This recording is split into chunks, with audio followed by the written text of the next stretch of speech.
अस्सलाम वालेकुम to all of you.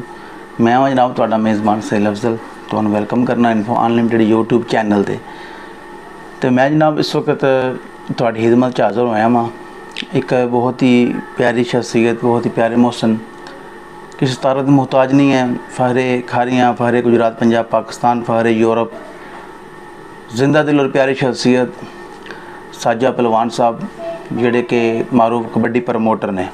साजा पहलवान साहब बैरून मुल्क तो पाकिस्तान आ रहे हैं तो उन्हों की आमद के नाल ही ऐलान के नाल ही इस वक्त हर तरफ वो किस तरह कहते हैं कि किस शेर की आमद है कि रन कांप रहा है, रन तो क्या चढ़े कोहन कांप रहा है, शेरों के पित्ते पानी है, हर रुस्तम का जिगर कांप रहा है।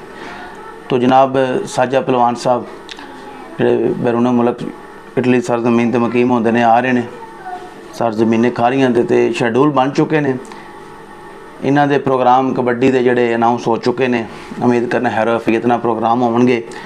इन्होंने देखो बैरून मुल्क ही मुकीम ने ऐलानात कर दिते ने ब्रॉडकास्टर वगैरह वास्ते बाइक्स ने और कोचिज़ वास्ते आईफोन ने।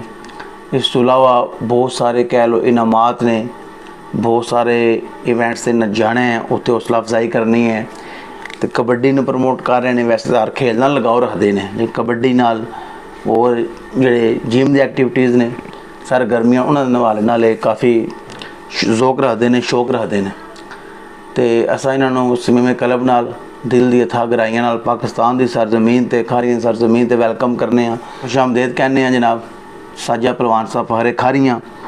तो इन्हों का मजीद है कि एक सॉन्ग भी आ रहा है जिदा कह लो थोड़ा वर्क रह गया, कुछ मुकम्मल हो चुका है। बिलाल जोनी साहब तो उन्होंने टीम उन्होंने सॉन्ग बना रहे हैं, वो भी जल्द रिलीज़ किया जाएगा।